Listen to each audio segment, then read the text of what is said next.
Il est donc vrai que tu m'aimes, Adèle. Dis-moi, est-ce que je peux me fier à cette ravissante idée? Est-ce que tu crois que je ne finirai pas par devenir fou de joie, si jamais je puis couler toute ma vie à tes pieds? Sûr de te rendre aussi heureuse que je serai heureux. Sûr d'être aussi adoré de toi, que tu es adoré de moi.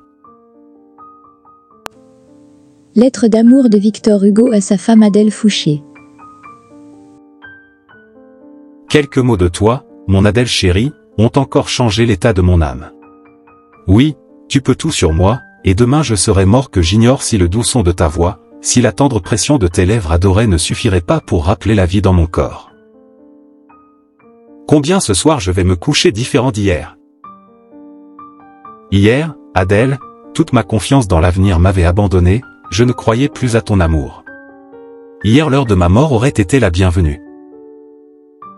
Cependant, me disais-je encore, s'il est vrai qu'elle ne m'aime pas, si rien dans mon âme n'a pu me mériter ce bien de son amour sans lequel il n'y a plus de charme dans ma vie, est-ce une raison pour mourir?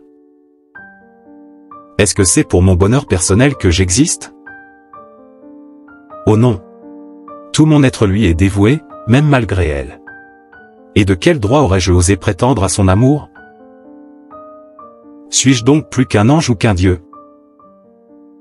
Je l'aime, il est vrai, moi, je suis prêt à tout lui sacrifier avec joie, tout, jusqu'à l'espérance d'être aimé d'elle, il n'y a pas de dévouement dont je ne sois capable pour elle, pour un de ses sourires, pour un de ses regards. Mais est-ce que je pourrais être autrement? Est-ce qu'elle n'est pas l'unique but de ma vie? Qu'elle me montre de l'indifférence, de la haine même, ce sera mon malheur, voilà tout. Qu'importe, si cela ne nuit pas à sa félicité.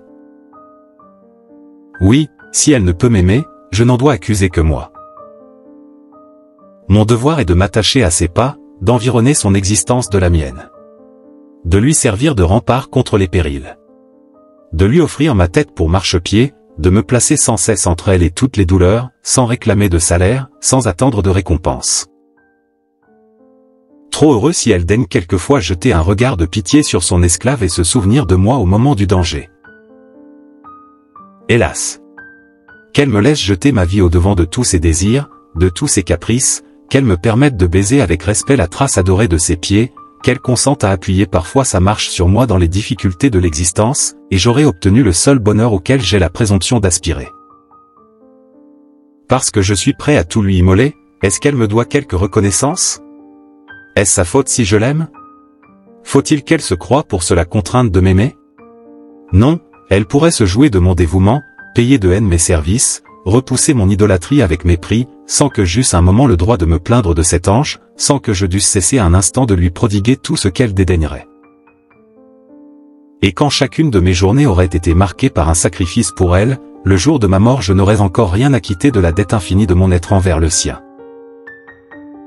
Hier, à cette heure, mon Adèle bien-aimée, c'étaient là les pensées et les résolutions de mon âme.